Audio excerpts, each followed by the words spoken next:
Topham Hatt was having breakfast. He was eating toast and marmalade. Eat your fucking cornflakes, you cocksucker! Listen, cunt, I'm tired of your meddling. Just like Love Me Tender and most of the CGI series, Sodor's Legend of the Lost Treasure is overrated and not good. I've seen this movie multiple times since it has come out, but let's do a rewatch here today, exposing just how objectively dumb this movie is. Yeah, I know you're already offended, but I know you're a good piggy and will defend the CGI slop with all your might. Right now, we don't care. Let me tell you something. We don't care. Jerry. Oh, and just like the CGI series and The Adventure Begins, this movie further ruins Henry's character in CGI. Thankfully, CGI Henry is not canon, in my head at least, at all whatsoever. Alright, getting into the movie starts out with Thomas and Birdie racing. So creative and not at all reused.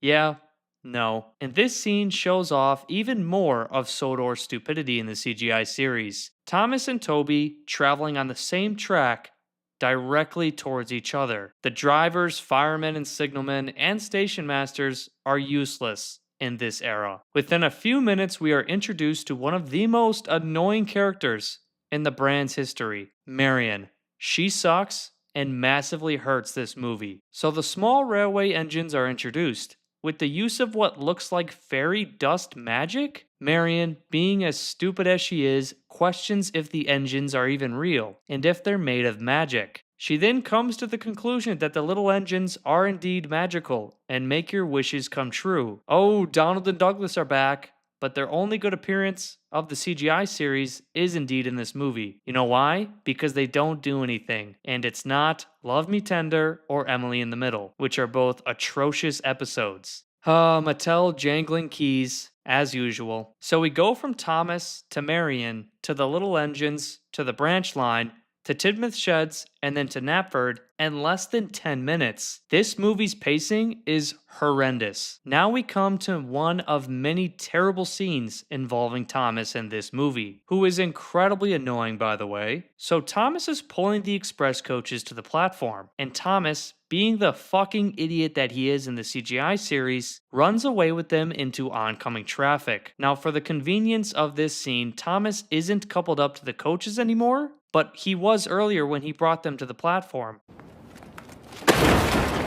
He sends them crashing into the Knapford Junction as all of the coaches derail. And for anyone who praises this scene thinking it's Thomas being in character and being cheeky, you're flat out wrong. This is Thomas being purely reckless and stupid. Being cheeky is telling Gordon or Henry that they're lazy, fat, and need exercise. Not this. Now we cut away again to Marion, who can't believe that there are two Olivers working on the island of Sodor. Marion is the dumbest fucking character this island has ever seen. She wastes the movie's screen time and potential, and like I said, she heavily hurts it. She then reiterates that the little engines are indeed magical, because they turned Oliver from a steam engine into a construction vehicle. Hey Andrew Brenner, your Marion side plot? It sucks. Do better. For someone who is praised a lot by the fans, and way too much as well, he has, and is responsible for, so many awful story points across his time.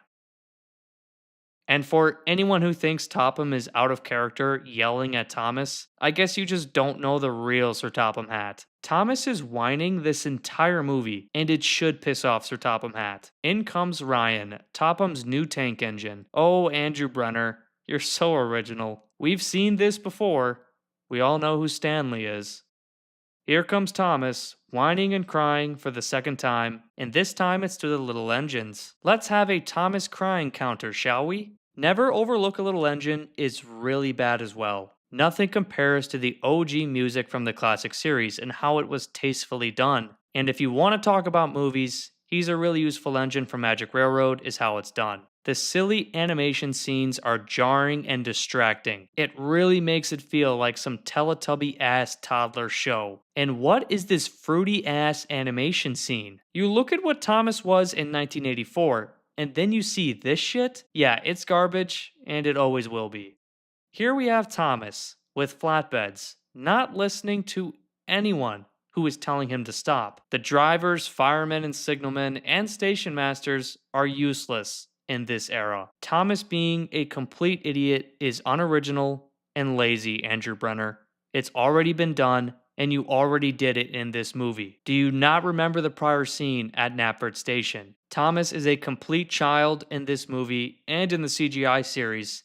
His voice makes my ears bleed. Here we have Thomas bouncing around like a plastic toy as he falls into the cavern. Topham rightfully sending Thomas away, who again whines and cries, for the third time at least. And now we have Thomas crying for the fourth time here at the Steamworks to Victor, crying about another tank engine. So original, Andrew. Here we have a scene that basically defies logic.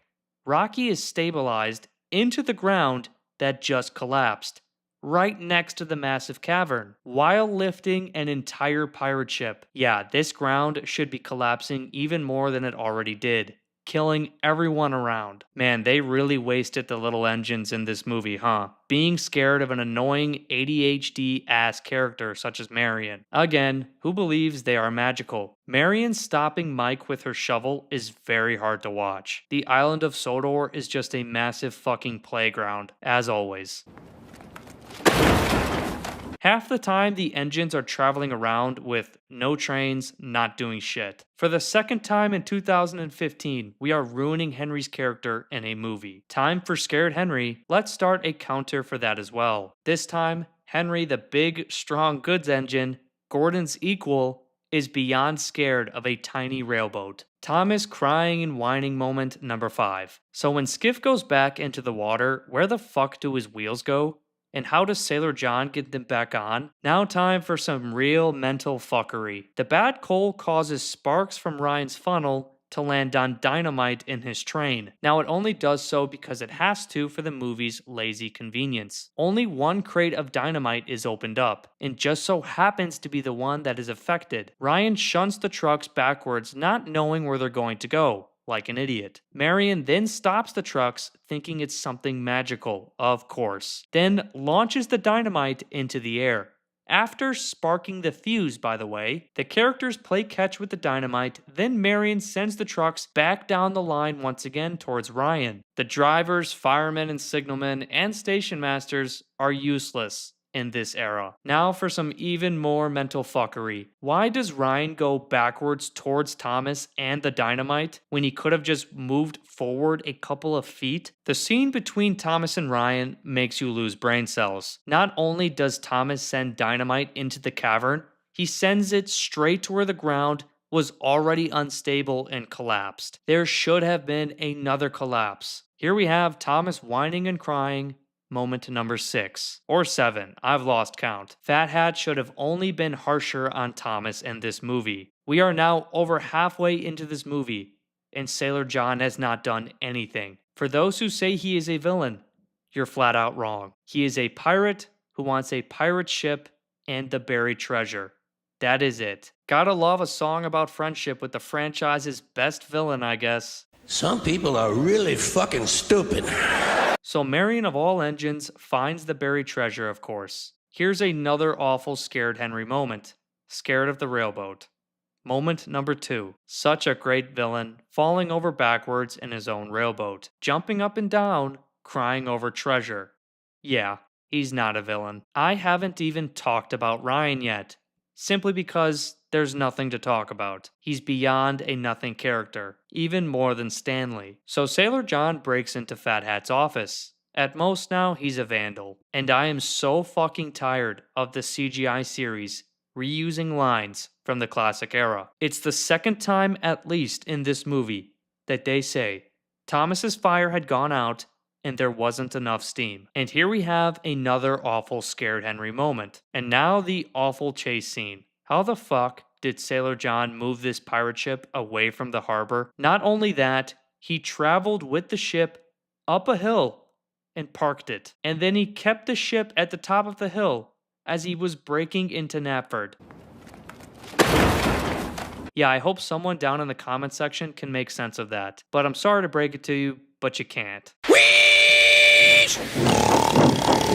Oh boy, the little engines. The awful song has come back into play. Ultimately, it does nothing. So now the rope, I guess, magnetically connects to Ryan's buffer? Yeah, that makes sense. Talk about more plot convenience. This entire movie is plot convenience after plot convenience. So the scene everyone talks about in my comment section, Sailor John attempting to blow Thomas up. Right now, we don't care. Let me tell you something. We don't care. Jerry. In reality, Sailor John only would have blown himself up, not Thomas. If Sailor John is in the area of Thomas where the dynamite's going to hit, he's the only one getting hurt. Not only that, he drops the dynamite. He's not a villain, he's just an idiot in this scene. Yeah, so that's the movie. It's 25% Marion's ADHD, 50% Thomas crying and whining, 5% Henry being a scared child, and the last 20% is whatever garbage that's left, including the horrendous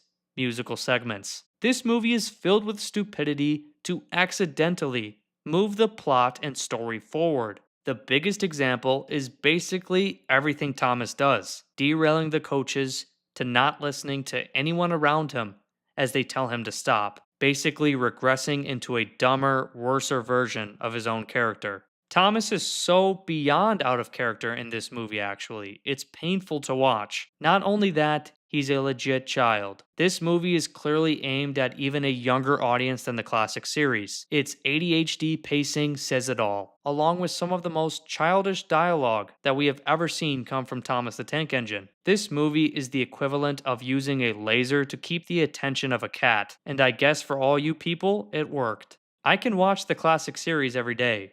I will never watch this garbage movie ever again in my life. It's not Thomas the Tank Engine, and no matter what you guys say, it won't change the fact that it never will be.